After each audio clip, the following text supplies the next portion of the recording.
Welcome to Adopting Zero Trust, an independent podcast that dives into the world of zero trust and tells the story of people who are adopting it.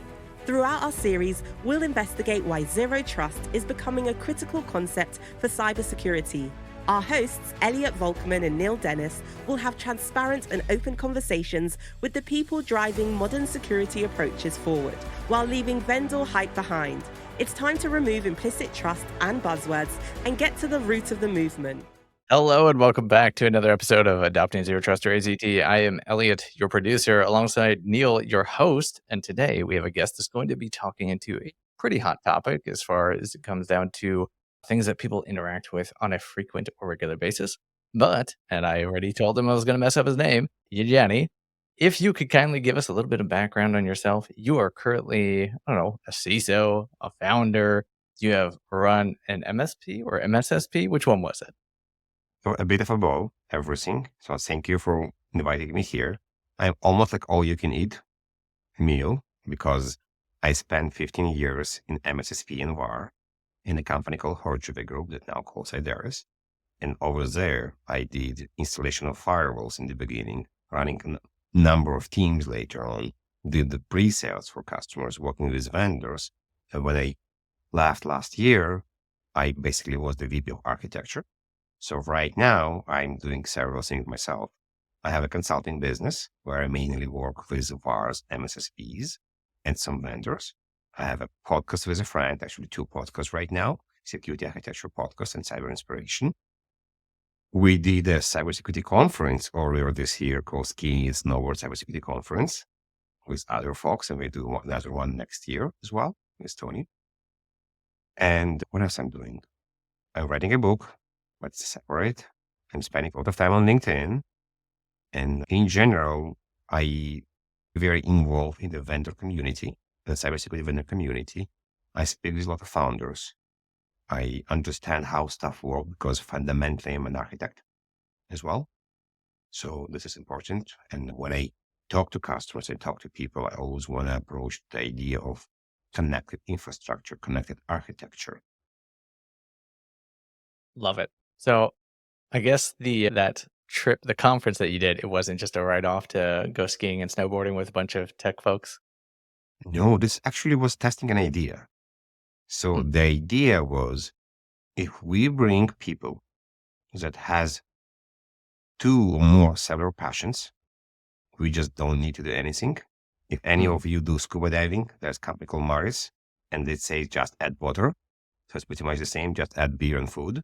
So we are testing in theory, but we wanted to make sure that is, if we bring cybersecurity people and we wanted people to communicate, to have a networking event that like cyber, like skiing or snowboarding, so we don't need to do a lot.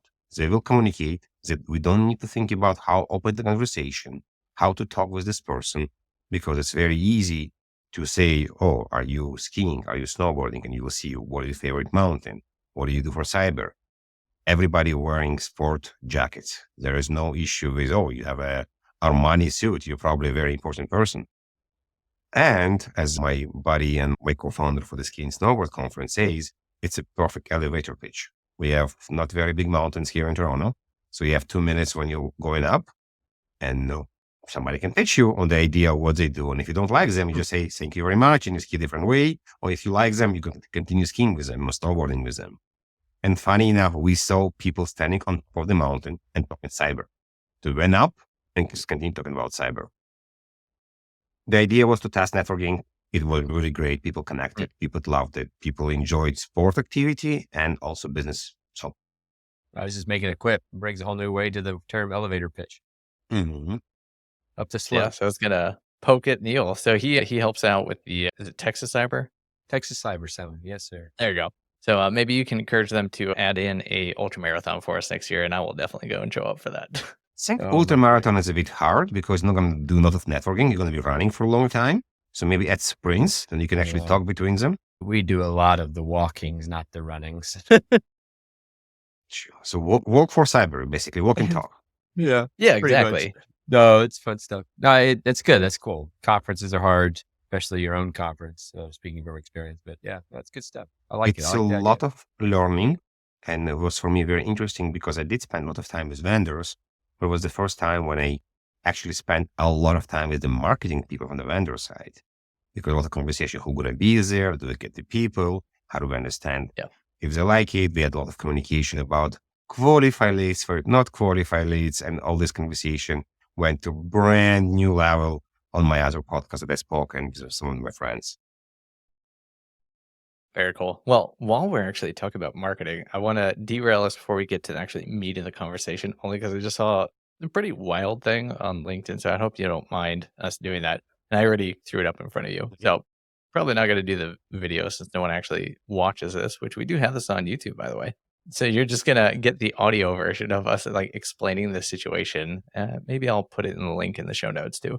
But a doctor who works over, well, a PhD doctor works over at a healthcare organization. You all know marketing as far as things that get sent to your inbox. For the higher ups, you tend to get direct mail. Anyways, if you have been on the receiving end, this is a torn down piece of marketing material where basically it opens up like a greeting card, and within it, it will blast some sort of video message at you.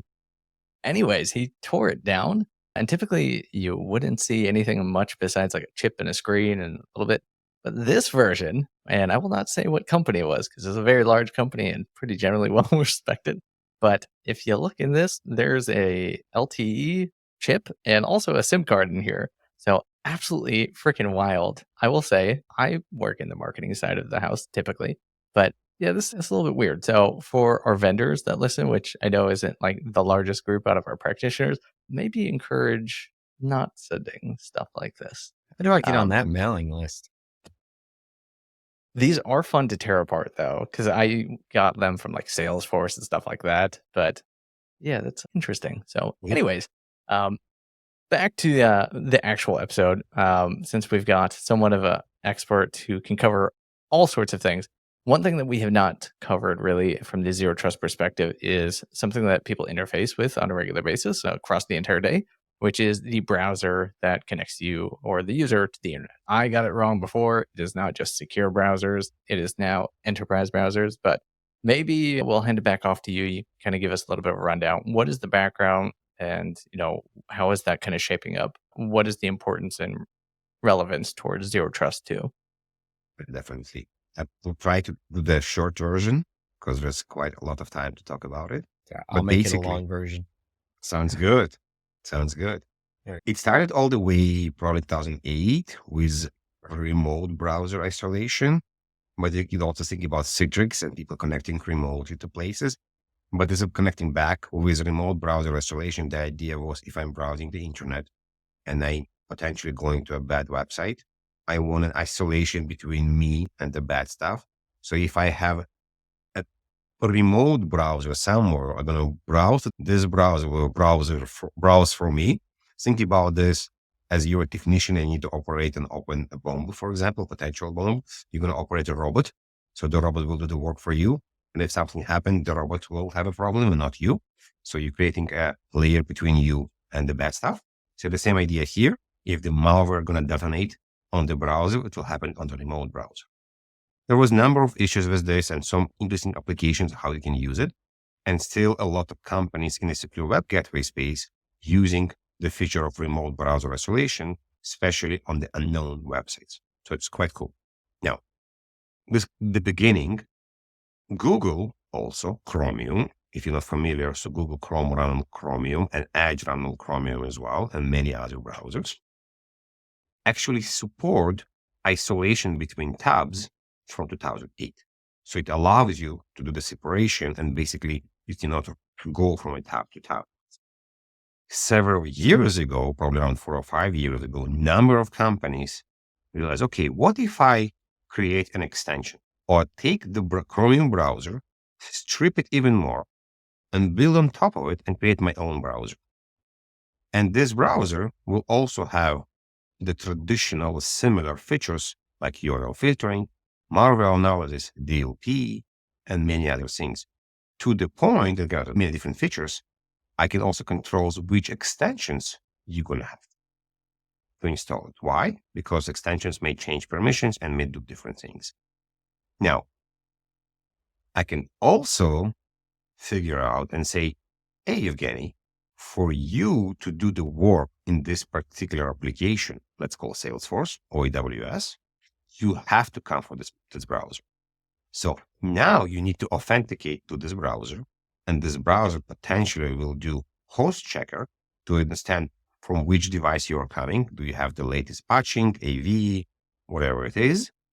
And then before you go into the applications, you need to actually prove, and we're not going to technical details yet, we can go maybe later on, to say, oh, if you're not coming from this browser, I'm not going to let you in.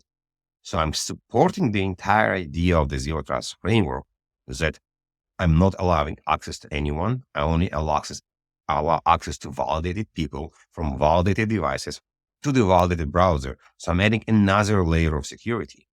And this technology potentially could be very interesting right now, not just to the internal users, but I think the first very logical application is if I need to have Elliot or Neil do part-time work for me, do I need to give them access, browser, laptop? How do I actually do this? In many big companies, they're not going to give you access to the environment, even though give you the self VPN, they're going to actually ship you a laptop. Because as a laptop with standard image with all their tools, quite expensive. In this case, I say, okay, here's a browser. You can have to use this browser. And to kind of go deeper a bit, let's say Elliot want to download some documents that he saw very cool when he was working with his customer. So I can prevent data leakage, DLP, from Elliot to download the documents, or if you download the documents, they will be encrypted. So there are several multiple kind of ideas and features that we can use here that support enterprise security, zero trust, and general hygiene. Yeah, I'm going to dive in. Elliot's, I think, still computing. There's a lot of good little nuggets there for Elliot in my brain. But yeah, I think it's fun. We talk historically, so I'm going to take us back slightly. I remember the first, what did they call them back? You go back 2008, 2007, we had Firefox put out a sandbox browser or whatever, which was, I think, kind of the precursor to the way they ended up being in 2008 later. And so I love the evolution of this because as a guy who did a lot of open source research things in less desirable locations, being able to have these or have a virtualized environment or have a microcosm of what could be a virtualized browser environment just on my local box still and, mitigate certain passive risk is always good. And then moving that forward a little bit, the one thing I like to talk about personally, when we think about, I love your scenario where instead of shipping someone a laptop or an ISO to install whatever, they just tell them download this browser profile, right? And then all of your basic fundamentals for security for what they're going to access are loaded up in there, some kind of fingerprint, more or less, right? Attached to whatever their architecture is. I love that. I think I've only seen that maybe once or twice as an option. So it's kind of fun, I think, to talk about that as an option because I don't think too many people have considered that when they do hire that contractor or they hire that third-party entity for just 2 weeks. Mm-hmm. Most of them are like, you either come to the office or here's the VPN and here's a giant software suite you have to download. But being able to tie that into a browser fingerprint and then control media based off of that browser fingerprint from a zero trust perspective, I think that's fun. And I don't know if Elliot wants to, but I'd love to expand on that. There's also another, I think, two catalysts that are important here. One, with digital transformation and COVID, we moved more stuff to cloud, more stuff to SaaS. It means even more stuff we now accessing via the browser right now over HTTP, HTTPS.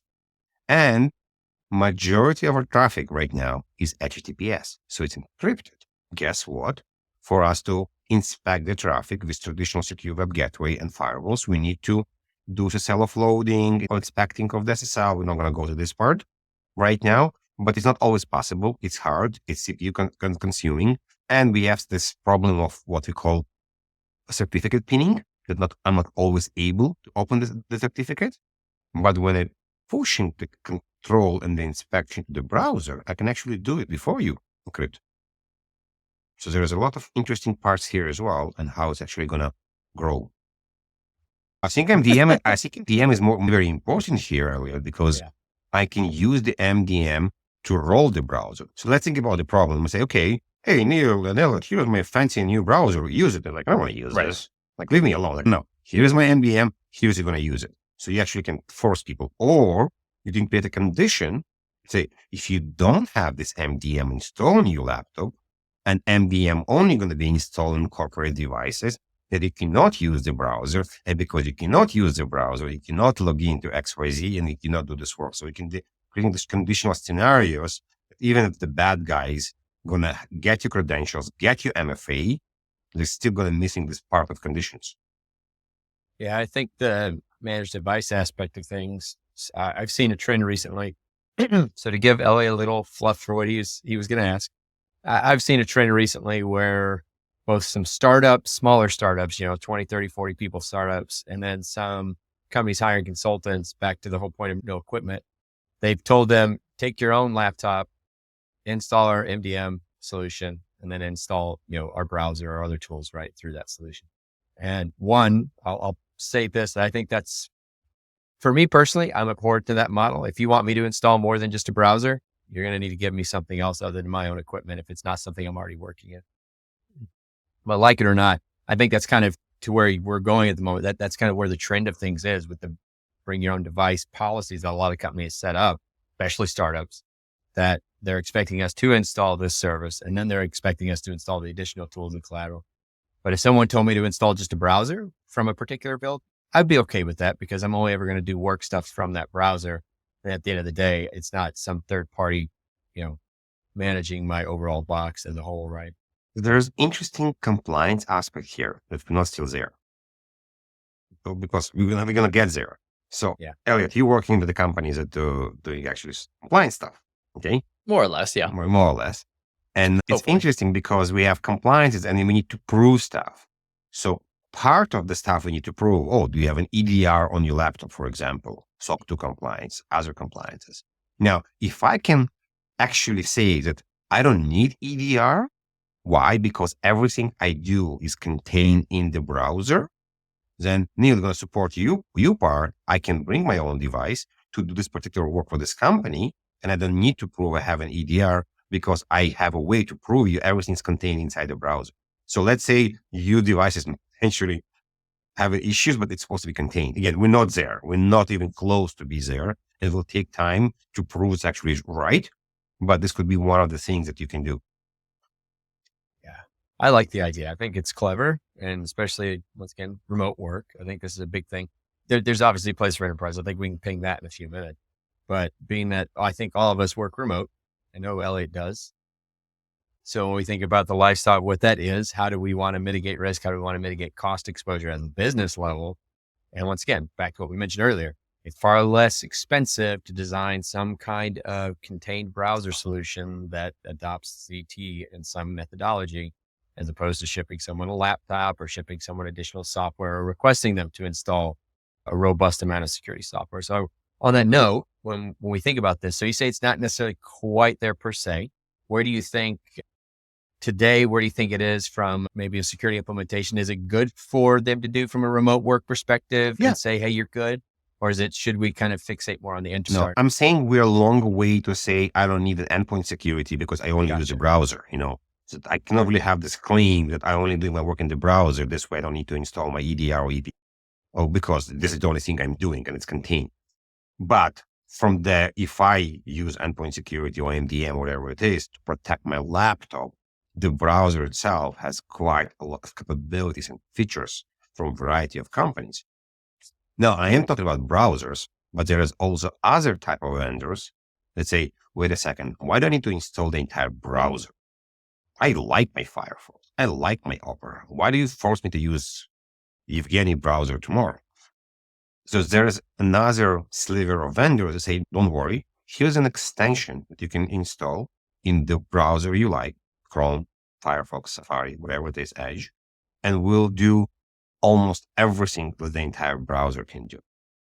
There are some nuances here. So for example, one of the cool features that we spoke with several vendors is, I'm looking at an important document, and I did mention if I want to download a document, it's going to be encrypted. But what if I want to just take off my phone and take a picture of this document? Then these browsers can actually do watermarking. So when you take a picture, you're going to have a watermark. This is Evgeniy Kharam. This is today, October, blah, blah, blah. So if you take a picture and send it to someone, there's going to be a watermark of the document saying how it came. So you can protect the information like this as well. So not everything is available with the extensions, depending on the company, because you have much more control with the browser versus the extension. But In a big company, it's probably much easier to roll out the extension to kind of make your feet wet a bit and understand how it's working before you roll the entire browser. So let's kind of poke at it some more then. So from a technology perspective, if we think about, we've got the front end, the end user, all they're going to see is I've got a browser and it lets me do things. Mm-hmm. But from a actual implementation perspective, what kind of stack are we looking at? I mean, are we looking at, I guess, how big of a tie-in to our identity access management side of the house? Is this something that we can use SAML with as well, along with the other zero trust type tooling? Or is it something that, is more reliant on, I guess, slightly more traditional things like VPN, but maybe not VPN, right? Stuff like that, side channel comms, things of that nature. So this is a good segue. I think it's an important segue as well. So majority of these browsers or extensions actually do local inspection and locking blocking. What does it mean? That they're not going to route your traffic to some kind of proxy in the internet for the inspection. But you still have a management somewhere in the internet to push policy and tell you what needs to be done. So this is one part. And by the way, some of them can give you remote access as well. So they can integrate SSL VPN or ZTNA, what we call, inside the browser to basically give you not just access to SaaS applications, but on-prem as well. Of course, to do this, you will need to deploy something on-prem to give the connections. But I think you users already know how it's working. So you don't need to dive in to ZTNA architecture, only if you guys want. This is one part. Second part, all of them definitely support IAM and single sign-on because you need to log in to the browser or to the extension to prove who you are because you want the policy to be applied for you. And the policy could be you cannot go to hacking sites, but you can go to news sites. And this is the application that you can log in. And this is the extension you can install and stuff like that. So all of them support local users, maybe only work for a very small company. And all of them going to support Okta, Azure MFA, Google, and many others. With interesting part that they can support the Azure MFA conditional access, Google Aware, and Okta, where you can actually create the layers of conditions for what you can do before you log in. But this part is related to your IAM part, not just the browsers. They do tie to IAM. Because if I'm logging to AWS and AWS authenticate me with Google, then the Google need to have the part of Google Aware, the conditional access that it will check from which browser you're coming. So there is some parts where there's no magic. You need some mechanisms that will actually do this interrogation to understand from where you're coming, what are you using. Yeah, that makes sense. In essence, the enterprise browser is, from a tooling perspective, it's a great extension to help one, either facilitate access controls at I wouldn't say granular, but at a level of, back to the contractor pieces, where they're the exceptions to the things for what's coming from a device management perspective. On the same flip side, if we tie this all back in, like on my corporate laptops, I think the last time I had a browser that was managed was obviously on the government side, and I haven't done that stuff for 8-9 years. I've worked at a couple of big companies. I've worked at a couple of small companies. The browser is just the browser. It goes wherever it wants to go. There's very little limitations, which is scary sometimes. So pushing that towards enterprise perspective, thinking what this means from zero trust and just another step in securing the environment, right? So we build our profiles, we build out, finance team should obviously only really be looking at finance stuff and spreadsheet probably, and not necessarily Splunk type things or whatever, stuff like that. So I think it's a really cool extension of the zero trust mentality to help put the right brackets around what the corporate environment should look like for those personas. Do you see this ever ballooning out of proportion from a profile perspective? Or you see, like you mentioned with Okta, it should just kind of become an innate process, right? That seem fair if you do the right setup? Yes, a couple of things. First of all, what's cool about the browser is that it's something we know how to use. It's a Chromium-based browser. It's going to have a different logo, but we don't need to learn and understand what's new. We just know this. And I also support the extensions we like and we use. If you use an extension for your passwords or for your Zoom, you can still use them. There was a limitation in some of the previous technologies as well. Second of all, it's if you think about the contractors, we used, I'm not going to ship your laptop, but you need this VPN, that VPN. So if you're doing part-time job, you may end up with 5, 6, 8 VPNs and each have issues with this one. In this case, you may end up with 8 different browsers. Depending on the company you're working with, so it's probably going to be much easier for you. But growing and accelerating, because I'm pushing this control to the end user, that's almost become an endpoint security product if you think about this. So I'm speculating right now. I don't know. But if I put my analyst hat, I think the EDR, EPP companies will want this to be part of the portfolios. One part. Second part, the SASE and SSE vendors that provide secure web gateway ZTNA may also want to add this to the portfolio. Even so, there is a bit of conflict of interest here because they're doing similar things in the case. But we just saw that Palo Alto didn't buy, but want to buy one of the vendors called Talon. The deal didn't close yet. I'm not sure where it's going to close, or maybe by this time I'm going to be here, it's going to be already closed. And I'm going to be very interested to learn if they're going to put it under their endpoint portfolio, under the network portfolio.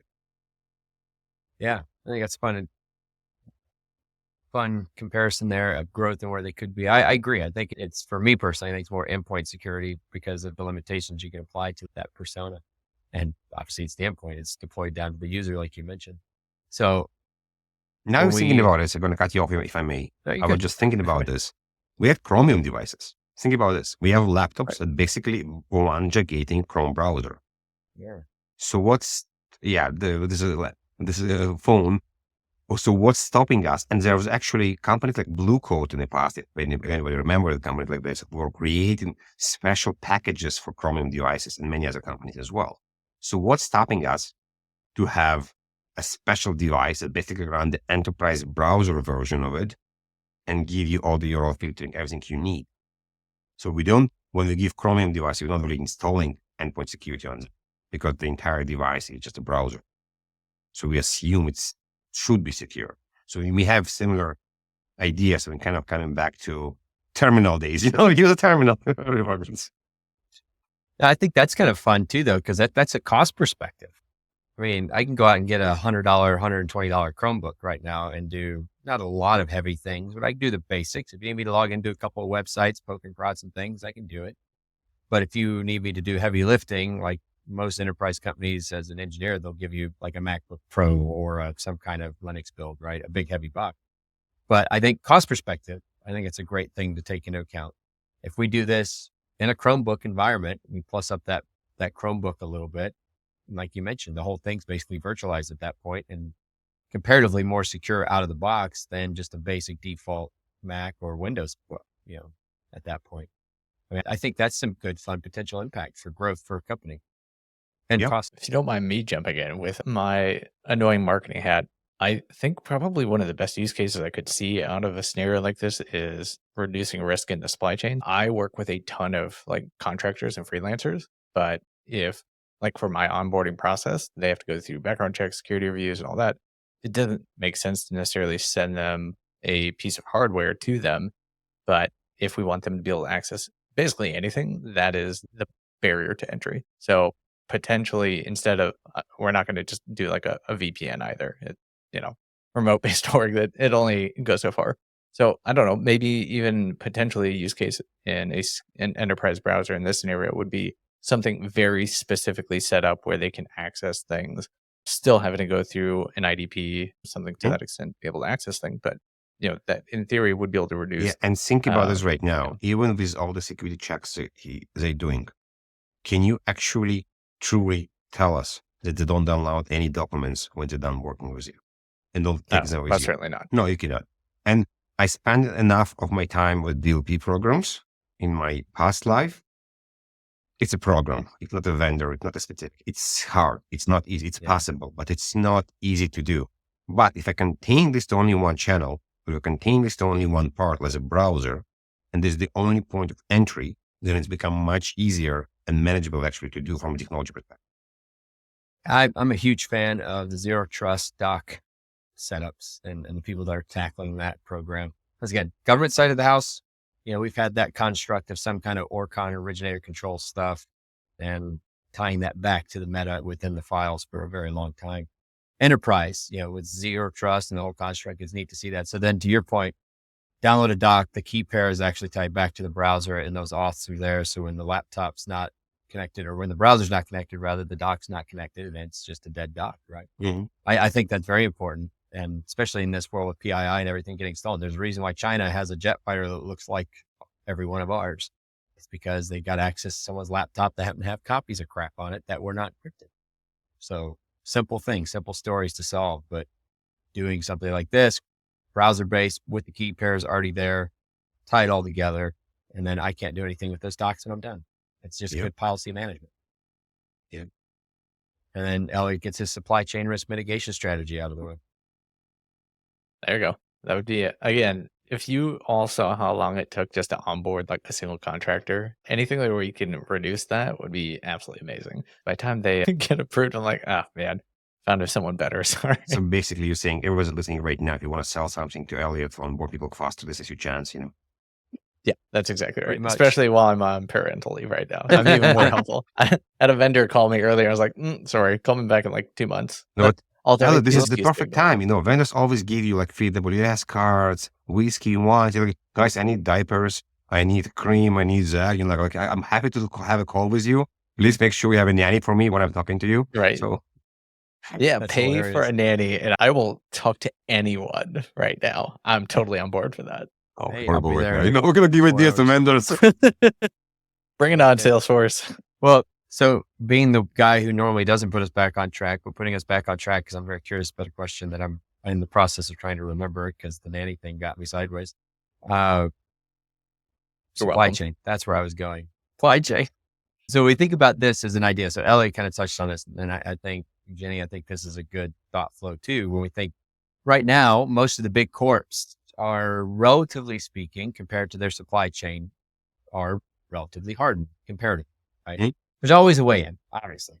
But we see, we had wonderful examples with SolarWinds and some other things for supply chain risk and needing to monitor. But if we take that down a scale and we look at someone like a Fortune 500 company or even a Fortune 2500 company, chances are they have 500, 600, 700 plus different supply chain things going on or more even, thousands in some cases, whether it's physical, digital, or whatever, right?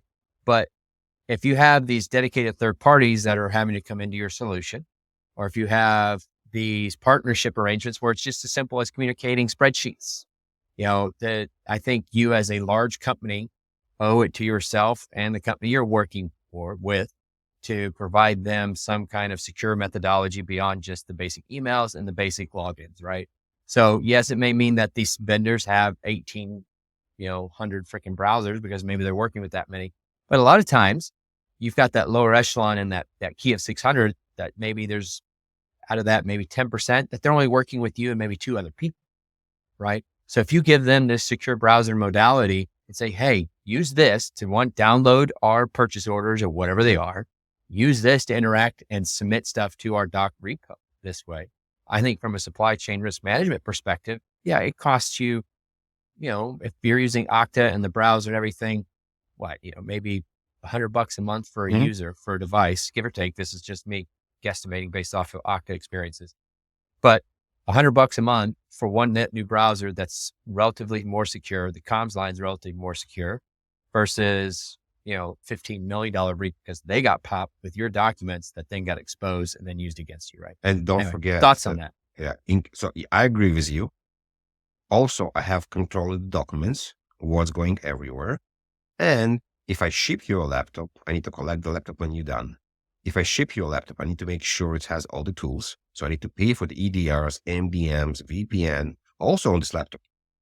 If I don't need to ship you a laptop, but I need to give you the VPN, I still need to pay for the VPN. So it's $5, $10, $15 a month, whatever it is you're using, or maybe an MDM as well, as you mentioned. So I still need to pay cost for a contractor to do work for me, even so they may be doing 2 hours a month or 5 hours a month or whatever it is a month. And as I mentioned, and I mentioned as well, you don't really know how they work and how they control and what do they do. And to support the idea of zero trust and ZTNA, I only want them access to specific locations, specific applications in my company. To make sure, yes, you can say, but if I open an RDP and I jump from here and here, so this is a different story. But I'm supporting by definition, I'm giving you only what you need versus giving you a lot and then trying to narrow you down to understand what's happening.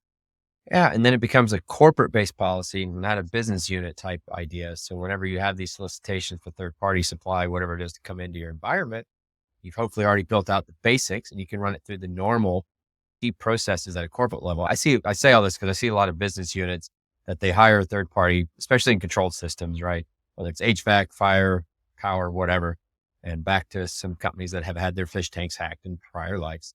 But they have these third party vendors with controlled systems, right? That they want that independent connectivity to be able to service it remotely. But the problem is they're doing it from their own already compromised solution, most likely. And that's how we end up getting these weird backdoor HVAC fish tank compromises at these companies. Here's another interesting twist here. If I ask, hey, Elliot, how many people are working for you part-time? You're like, oh, let me go to HR. I need to check about this part. So it's a bit become complicated. Now I'm picking on Elliot, I'm talking about it in general in the company. So you're one of the few that actually know how many people are working for, but many companies may not know because they may need to go back to HR or back to anywhere places or understand that these particular laptops are classified differently in Active Directory or with the EDR, MDM, or whatever you call it. In this case, if I have a particular browser or an extension, then I just go to this management of this vendor.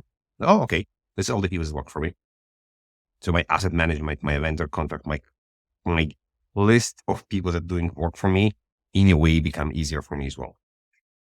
And it's 8 for Elliot plus me. Yeah. That is exactly the number. That's a little weird that you know how many folks that I've got under me.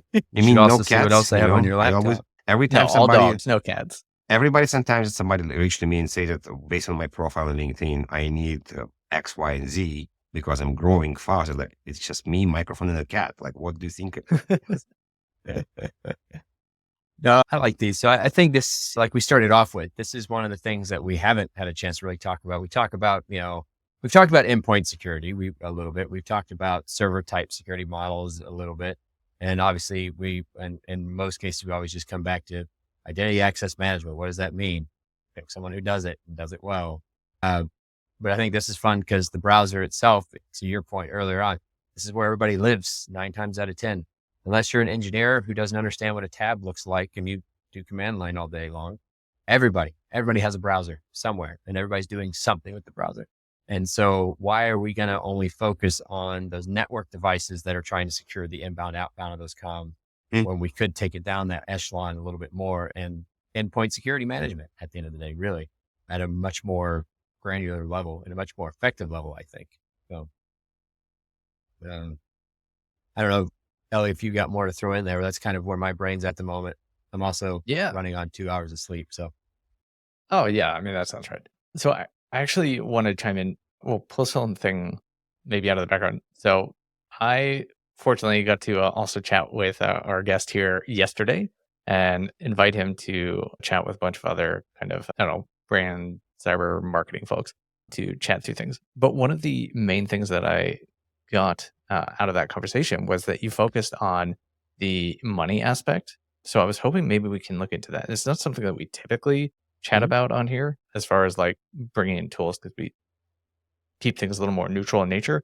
So not from the vendor side, not saying that you necessarily work on an enterprise browser as a vendor, but I'm curious, like in your CISO hat and as an analyst, do you feel like that as a paid offering provides value? Like what kind of organization do you think would actually have something that this would appeal to? Because obviously they're probably using VPNs for the most part.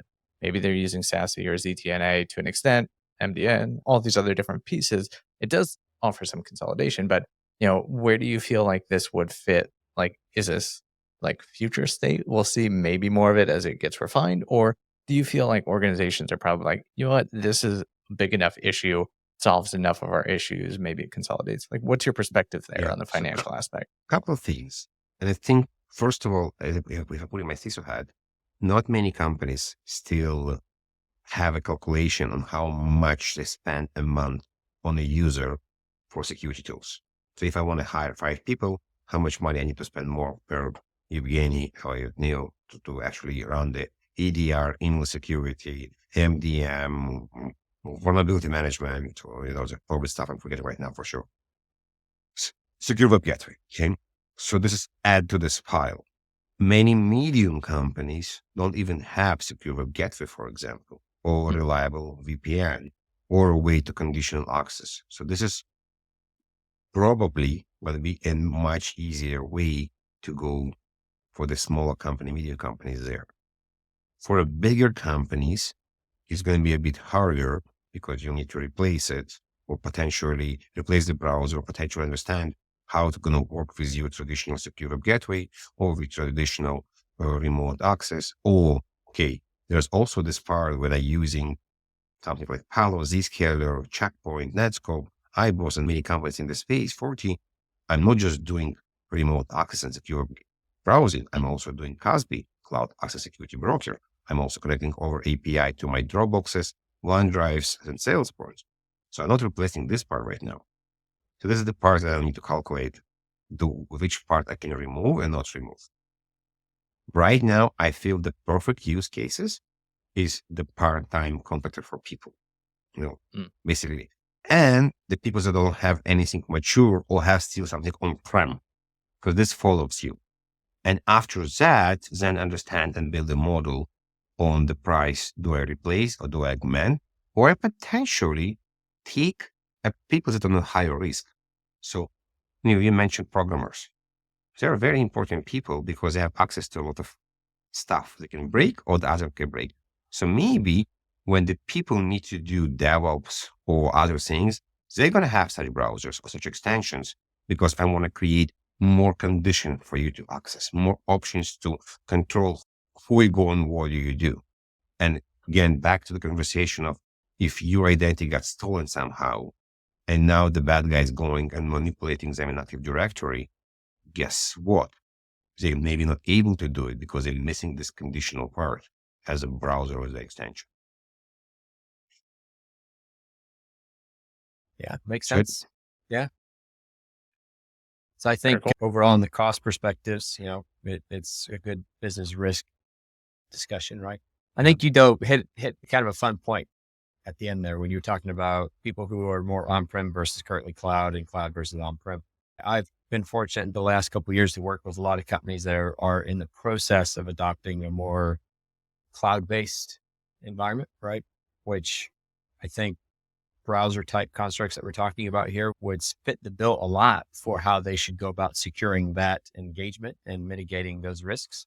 Because some of those are moving people like engineers or like internal finance type people from being on their intranet, only their intranet, to now having to go out and do this legitimate browser type, public facing internet type stuff. So I think that's kind of a fun key.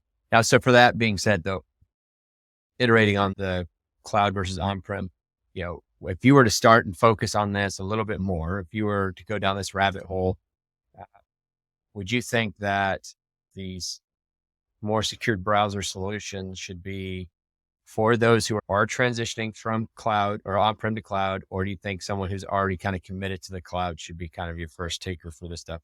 I think both, the one that's moving and already in the cloud, because the moment you are traveling and you're outside, then you have to be protected anytime. This is why the company like SSE, Zscaler, Netscopes are pushing as well. If you just on-prem, I don't think a lot of people just on-prem, that you can probably have your traditional. Also, we still have the idea of you leaving the company and then you bring your laptop and the VPN backs and you're basically using your traditional stack. But I'm a bit hesitate to say that many enterprise companies are going to stop moving everyone to such model. Yet, we are talking, I think there's a use cases, but as you mentioned, if I already paying for my secure web gateway, what do I get here and where do I get here? That's why I'm thinking sub of people in company and contractors right now. And then we'll see how the industry will shape to understand if I need both or they're going to basically meet and become a part of something bigger. Yeah. I think it'll be a fun transition to see what happens with the companies and mergers who buy this stuff out, especially Talon, what they label it. I think that'll be a good indication of where we should poke and prod next steps, right? But back over to you, Mr. Elliott, giving up on time. All right. I think we're at the top of the hour. But so to wrap us up, I think just looking at pure numbers wise too, there's a heavy investment into enterprise browsers. So I'm curious to see how that does unfold. But at the end of the day, a lot of people use Chrome. This is what they're used to. And they do have like enterprise versions. So I think they somewhat align. Obviously, there are specialty versions, which are getting heavy investments and hitting unicorn status, which is over $1 billion worth of value. So yeah, it'll just be interesting. But I'm with Neil. I think there, as per usual, will be a lot of consolidation as typically happens.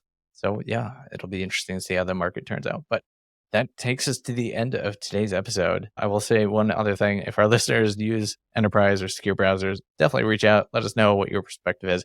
Love to get a little bit more insight there too.